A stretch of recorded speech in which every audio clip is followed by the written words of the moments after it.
Say to me, what is the secret to success? The first rule is trust yourself. But what is most important is that you have to dig deep down and ask yourselves, who do you want to be? Not what, but who. And I'm talking about not what your parents and teachers want you to be, but you. I'm talking about figuring out for yourselves what makes you happy, no matter how crazy it may sound to the people. So rule number one is, of course, trust yourself no matter what anyone else thinks. And of course, rule number two is break the rules. We have so many rules in life about everything. I say break the rules, not the law, but break the rules. It is impossible to be a maverick or a true original if you're too well behaved and don't want to break the rules. You have to think outside the box. That's what I believe after all. What is the point of being on this earth if all you want to do is be liked by everyone and avoid trouble?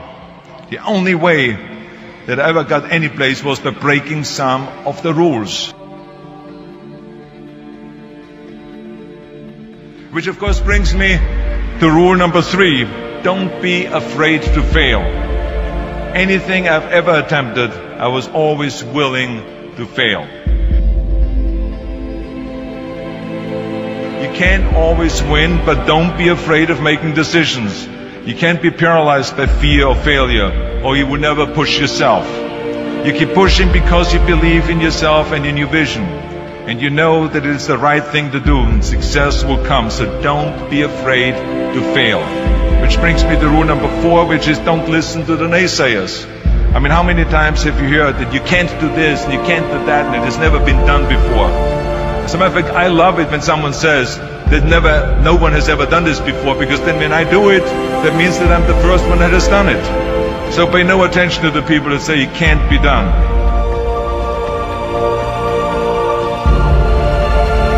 I always listen to myself and said, yes, you can. And that brings me to rule number five, which is the most important rule of all.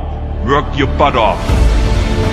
Now, I always believe leaving no stone unturned. Muhammad Ali, one of my great heroes, had a great line in the 70s when he was asked, how many sit-ups do you do?